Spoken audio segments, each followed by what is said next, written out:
Buongiorno e benvenuti al TG Sicilia, subito i titoli di questa edizione. Palermo, ancora violenza nel quartiere Zen. L'autista di un autobus è stato minacciato con una pistola. Nella notte di Capodanno spari contro auto e cassonetti, ferita una donna al collo. Rischiano l'ergastolo, i 3 giovani di Monreale sono accusati di strage. La procura di Palermo ha concluso le indagini e prepara la richiesta di rinvio a giudizio. C'è anche un quarto indagato a piede libero accusato di rissa aggravata. Sull'Etna continua ad essere alimentata la colata che emerge dalla bocca effusiva nella Valle del Bove con un fronte lavico a quota 1420 metri. L'allerta vulcanica non impatta sull'operatività dell'aeroporto di Catania. Aumenta il costo del pedaggio nelle autostrade siciliane, ma le condizioni dell'A18 Messina-Catania e della 20 Messina-Palermo sono lontane dagli standard minimi di sicurezza. Insorge il Codacons, mentre gli automobilisti sono sul piede di guerra. Tradizione e magia del Natale al Parco Archeologico di Segesta. Il presepe medievale illumina il Tempio dorico tra musica, rappresentazioni dal vivo e iniziative per i bambini. E poi saldi d'inverno e nastri di partenza. Da domani sconti anche in Sicilia. I commercianti invitano a ritornare ad acquistare nei negozi fisici. I consumatori sempre più consapevoli non perdono di vista il portafoglio. E poi il calcio, il Catania riparte con Bruzzaniti in più. L'attaccante è pronto per essere inserito nella lista dei convocati di Mimmo Toscano in vista della trasferta di domenica a Foggia. L'ex del Pineto dovrebbe iniziare in panchina.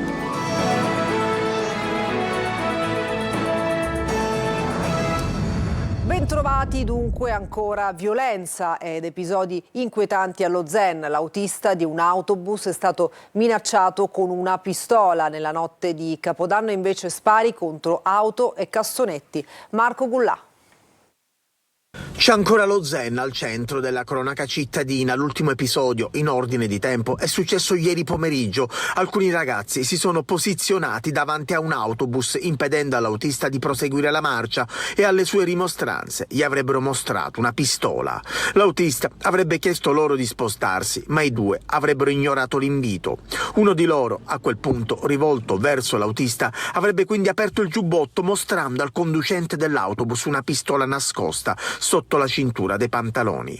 Zen ancora al centro delle pagine della cronaca, soprattutto nella notte di Capodanno. Bombe carta fatte esplodere a ridosso delle auto, cassonetti della spazzatura crivellati da colpi di fucile a canne mozze, resti di petardi ovunque, abitazioni prese di mira e muri crivellati da colpi di pistola. Una donna è stata anche ferita per un colpo appunto di pistola. Ad alcuni residenti che si erano lamentati per quanto successo gli è stato risposto: questo è lo Zen, se non vi piace potete anche andare via. E rischiano l'ergastolo i 3 giovani dello Zen accusati della strage di Monreale di aprile scorso. La procura di Palermo ha concluso le indagini e prepara la richiesta di rinvio a giudizio. C'è anche un quarto indagato a piede libero, indagato per rissa aggravata. Manlio Viola. La procura di Palermo ha concluso le indagini sulla strage di Monreale avvenuta nella notte del 27 aprile dello scorso anno. 9 mesi di inchiesta hanno portato ad una ricostruzione che viene considerata puntuale dello scontro fra 2 gruppi di giovani, uno locale di Monreale, l'altro dello Zen di Palermo, costato la vita a Salvatore Turdo, Massimo Pirozzo e Andrea Miceli. In quella sparatoria rimasero feriti anche Nicolò Cangemi e Gabriele Badagliacca. Rischiano l'ergastolo i 3 giovani dello Zen ritenuti responsabili di quella strage, ovvero Salvatore Calvaruso, Samuele Acquisto e Mattias Conti, 3 giovanissimi fra i 18 e i 20 anni. Sono accusati di strage e di rissa aggravata. A sparare, secondo la procura, furono Salvatore Calvaruso e Mattias Conti, mentre Samuele Acquisto li incitava a colpire ad altezza d'uomo e sarebbe stato lui a organizzare la fuga dopo la sparatoria, ma non avrebbe sparato a sua volta. Tutto ebbe origine da una rissa figlia di antichi contrasti fra i 2 gruppi di giovani. Quella sera davanti al bar 365 di via Benedetto d'Acquisto a Monreale Una ragazza riconosce il gruppo dello Zen e avverte gli amici che si trovano dentro il bar. I due gruppi entrano in contrasto, prima scoppia la rissa, poi la sparatoria. C'è un quarto indagato a piede libero, accusato però solo della rissa. Non era armato e non ha sparato, ma ha partecipato alle botte da orbi che stanno alla base di tutto. La procura è intenzionata a chiedere pene esemplari anche per dare un segnale forte, per dire che la violenza di strada non è e non sarà tollerata. Sempre a Palermo è stato arrestato un uomo che ha minacciato la moglie e ha appiccato l'incendio della porta dell'ingresso dell'abitazione. A chiamare la polizia è stata la donna. L'uomo, che era fuggito, è stato fermato a bordo dell'auto e trovato con una pistola carica risultata rubata. Beni per un valore stimato di quasi 1 milione di euro sono stati sequestrati a 2 fratelli residenti ad Olivieri, in provincia di Messina. Uno dei 2 ex dirigente dell'ufficio tecnico dello stesso comune e l'altro ingegnere. L'ex dirigente, responsabile anche nel comune di Mazzarà Sant'Andrea, era in rapporto servente nei confronti della consorteria mafiosa dei barcellonesi, riconducibile a Cosa Nostra da un lato, truccando sistematicamente le gare di appalto, dall'altro segnalava al clan gli imprenditori aggiudicatari di lavori pubblici da sottoporre ad estorsione.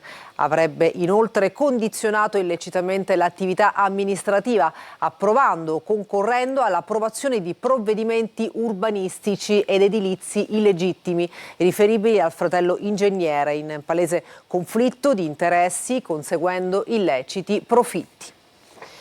E cambiamo argomento. Sull'Etna continua ad essere alimentata la colata che emerge della bocca effusiva nella Valle del Bove, con un fronte lavico a quota 1420 metri.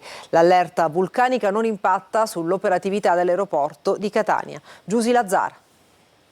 Sull'Etna la colata lavica dalla bocca effusiva nella Valle del Bove scende lentamente con il fronte avanzato a quota 1420 metri.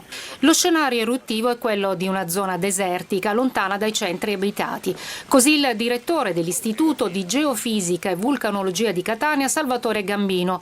L'eruzione laterale era stata registrata dai sensori termici dell'NGV, che avevano cominciato a misurare anomalie di calore in corrispondenza dell'Etna, e alcune immagini satellitari mostravano un nuovo flusso lavico che si stava formando nell'alta Valle del Bove, sotto la cresta di Serracozzo. Si è attivata così una frattura eruttiva con alcune bocche in prossimità del cone di Monte Simone, a una quota di 2100 metri sul livello del mare. Un ennesimo segno che le attività sul vulcano può riprendere all'improvviso. Solo ieri, infatti, il tremore vulcanico si stava affievolendo. I segni di attività esplosiva ai crateri sommitali erano sempre meno evidenti.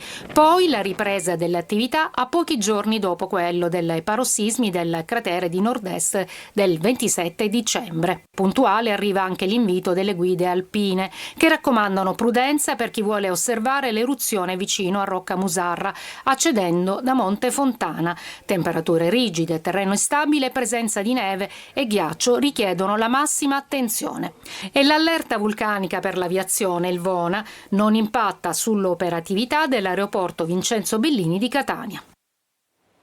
Cara autostrada, aumenta il pedaggio, ma le condizioni della 18 Messina-Catania e della 20 Messina-Palermo sono lontane dagli standard minimi di sicurezza. Insorge il Codacons, mentre gli automobilisti sono sul piede di guerra. Tonino De Mana.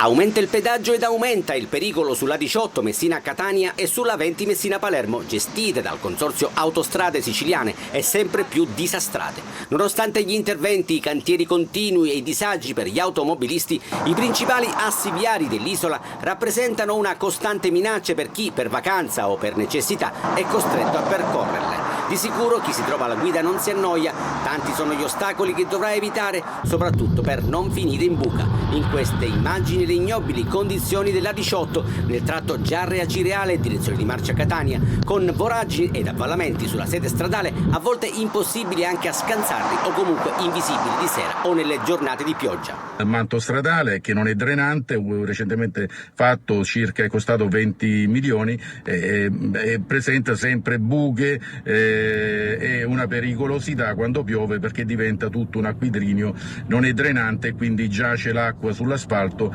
creando notevoli problemi a chi la percorre. C'era proprio una pianta, pericoloso veramente. Altro che babandata, sempre formaggio elementare, formaggio svizzero. Orrenda, pessima veramente. E c'è chi suggerisce al governo un altro bonus. Bonus gommista, ammortizzatori, braccetti, quindi aspetteremo. Insorge il Codacons che non contesta l'adeguamento tariffario pari all'1,5%, ma le condizioni infrastrutturali della 18 e della 20. Secondo l'associazione di categoria, restringimenti di carreggiata, limiti di velocità ricorrenti e tratti privi di corsia di emergenza risultano incompatibili con gli standard di una rete autostradale a pagamento. In questo quadro, ribadisce il Codacons, parlare di aumenti appare paradossale e quindi fuori luogo. Anno nuovo, stangata nuova, rincari a raffica, sarà più costoso viaggiare, soggiornare e fumare. Sentiamo ancora Tonino De Mana. Anno nuovo, nuova stangata. Inizia nel peggiore dei modi il 2026 con una raffica di rincari introdotti nella nuova legge di bilancio. Si aggiornano al rialzo i listini dei carburanti. È scattato anche il riallineamento delle accise sul gasolio. Questo comporta un aumento del prezzo del diesel di circa 4 centesimi al litro più IVA.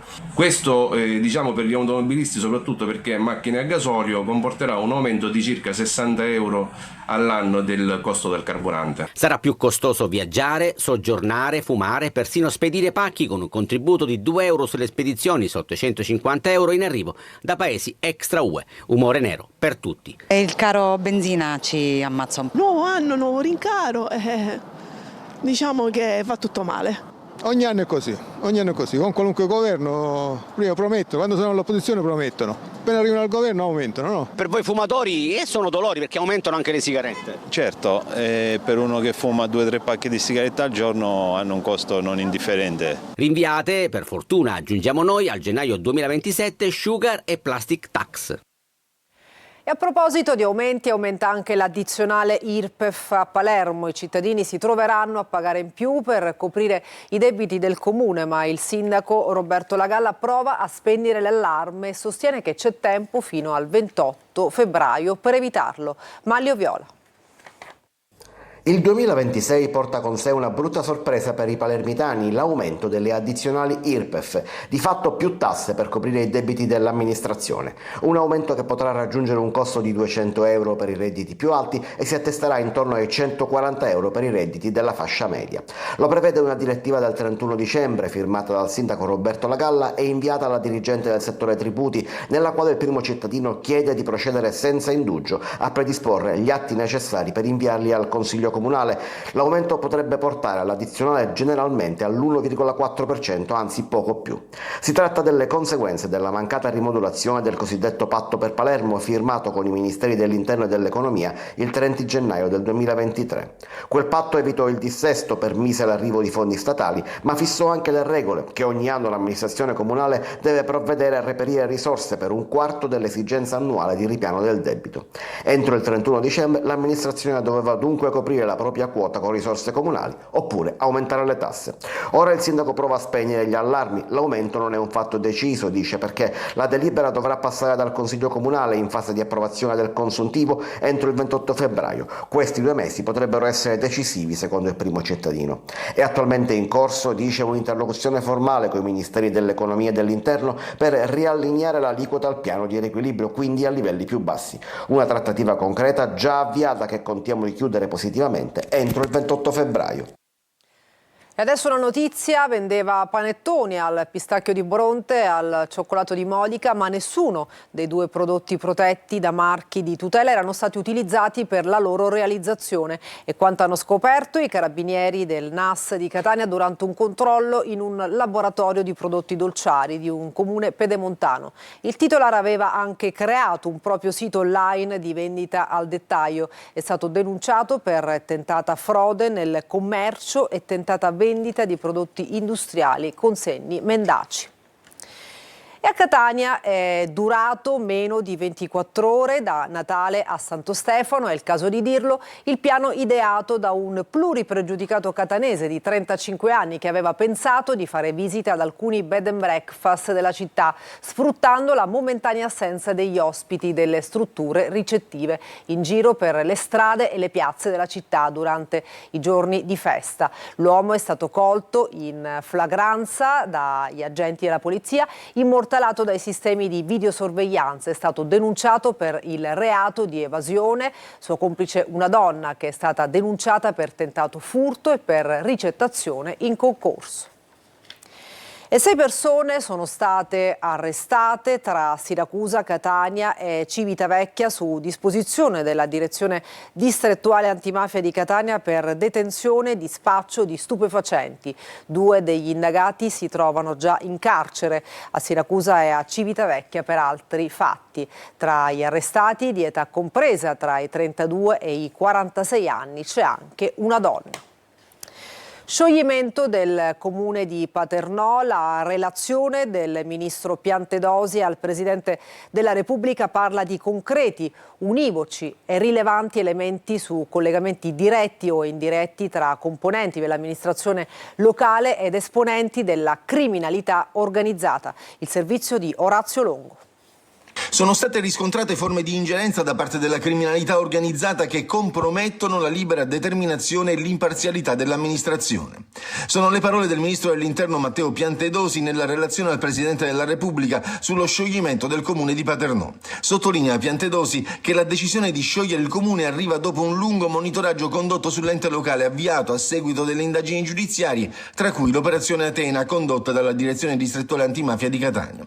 52 pagine, quelle approntate dal Viminale, che prendono in esame i diversi settori dell'ente. I contenuti delle relazioni prefettizie della commissione di indagine, si legge, hanno evidenziato la sussistenza di concreti, univoci e rilevanti elementi su collegamenti diretti o indiretti tra componenti dell'amministrazione locale ed esponenti della criminalità organizzata.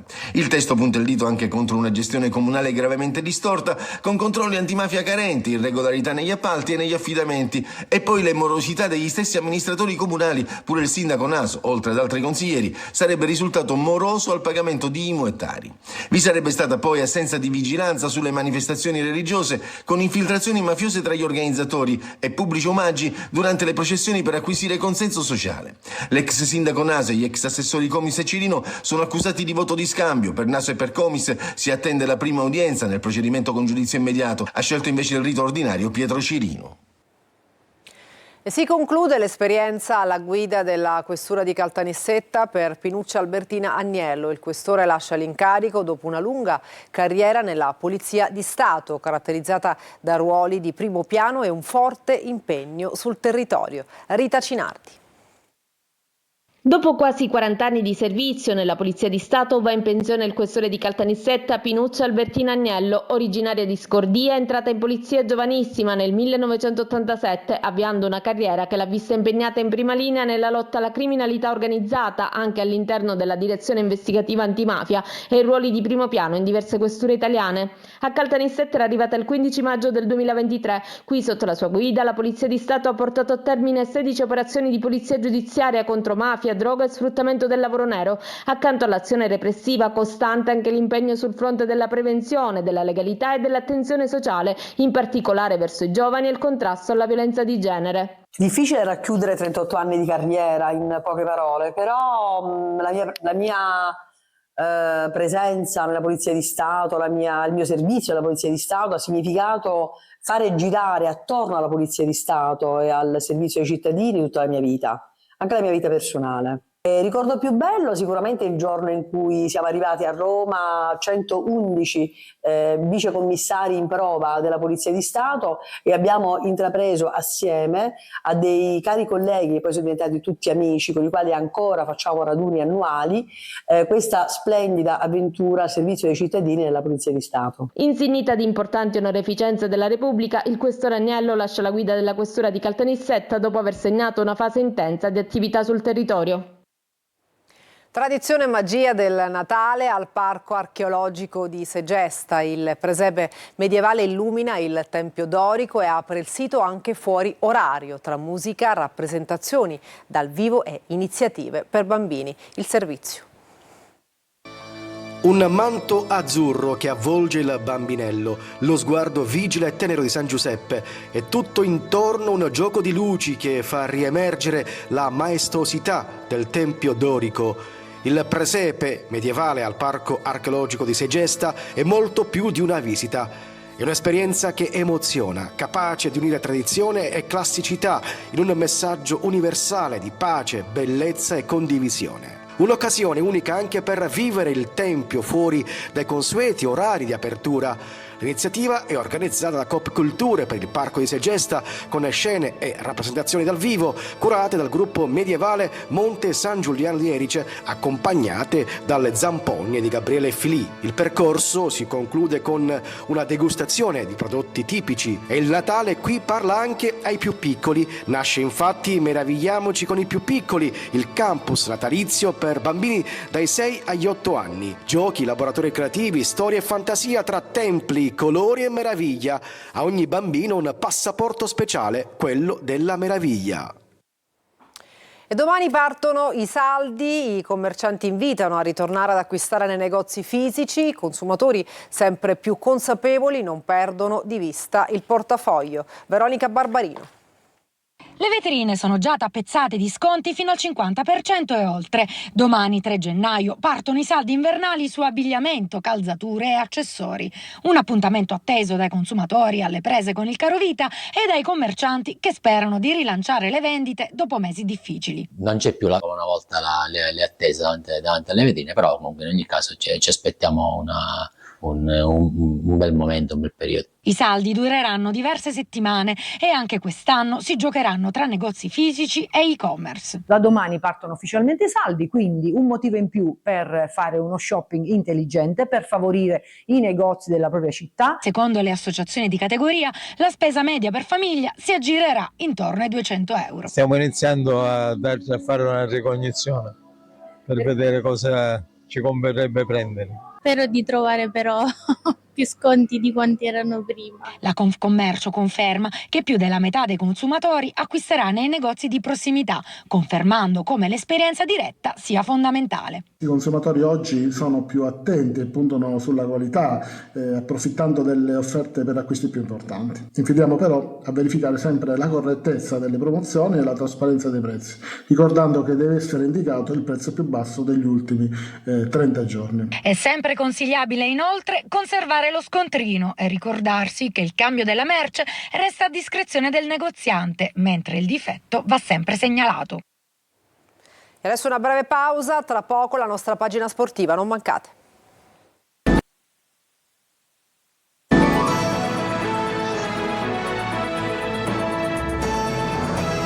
Bentornati al TG Sicilia, adesso il calcio, il Catania ripartirà con Bruzzaniti in più, pronto per essere inserito nella lista dei convocati di Mimmo Toscano in vista della partita di domenica a Foggia. L'ex del Pineto dovrebbe iniziare in panchina. Francesco Triolo. Partire col piede giusto è l'obiettivo del Catania, che questa mattina ha effettuato l'ultimo allenamento in città in vista della partenza per Foggia, prima partita e prima trasferta del 2026 per i rossazzurri, che in Puglia vogliono continuare da dove hanno lasciato. Una bella prestazione e la sostanza dei 3 punti dopo il successo casalingo contro l'Atalanta Under 23. In queste 2 settimane, mentre Toscano ha pensato al campo, la società ha lavorato sul mercato per mettere a disposizione del tecnico il primo rinforzo già dalla gara di domenica. La definizione dell'ingaggio di Giovanni Bruzzaniti dal Pineto è la prima operazione del mercato di gennaio e dovrebbe essere già inserito nella lista dei convocati per Foggia, salendo sull'aereo che porterà i rossazzurri in Puglia. Partenza in mattinata, anche per questo motivo non ci sarà la consueta conferenza stampa prepartita di Toscano. A proposito di lista dei convocati, sicuramente non ci sarà Lunetta, squalificato dal giudice sportivo per una partita, mentre tornerà Di Gennaro, che proprio nell'ultima gara contro l'Atalanta ha scontato il suo turno di stop. Toscano dovrà quindi cambiare qualcosa. Bruzzaniti dovrebbe partire dalla panchina, Jimenez e D'Ausilio dovrebbero giocare dietro la punta forte, mentre in mezzo Quairi farà coppia con Di Tacchio. Il calcio d'inizio è fissato per le 12:30 allo Zaccheria ed è prevista la diretta in chiaro del match su Telecolor. Giocatori in vacanza e direttore sportivo al lavoro, in particolare sul fronte cessioni. Sono giorni intensi per il DS del Palermo Carlo Osti. Marco Gullà. Tutti in vacanza, anche se per poco. In questo periodo i giocatori del Palermo stanno sfruttando il riposo per recuperare energie fisiche e mentali dopo mesi particolarmente intensi dal punto di vista agonistico. La palla passa al direttore sportivo Carlo Osti, che deve definire intanto alcune cessioni. 2 di queste sono già ufficiose. Matteo Brunori diventerà molto presto un nuovo calciatore della Sampdoria con la formula del prestito secco. I documenti tra le parti sono già stati scambiati. Anche per Francesco Bardi l'addio è ormai definito. Il portiere si trasferirà al Mantova, che tra l'altro affronterà il Palermo alla ripresa domenica 11. Anche in questo caso la documentazione è già stata formalizzata. Dovrebbe trattarsi di un prestito con diritto di riscatto che diventerebbe obbligo in caso di salvezza del Mantova. Per poter accogliere nuovi acquisti over, infatti, necessario liberare alcuni slot. Sulla via della cessione c'è anche Diakité. Per lui potrebbero aprirsi piste estere. Il Palermo inoltre dovrebbe cedere Corona in prestito in Serie B. Sono molti i club interessati all'attaccante, in particolare Pescara e Reggiana, ma non solo. Osti ha ricevuto interessamenti anche per Veroli dalla Sampdoria, per Vasic dal Padova e per Peda dalla Virtus Entella, ma il Palermo non intende rinunciare a questi profili, trattandosi di under e di giocatori comunque spesso impiegati da Pippo Inzaghi. E per questa edizione è tutto. TG Sicilia torna alle ore 20. Grazie per averci seguito e buona giornata.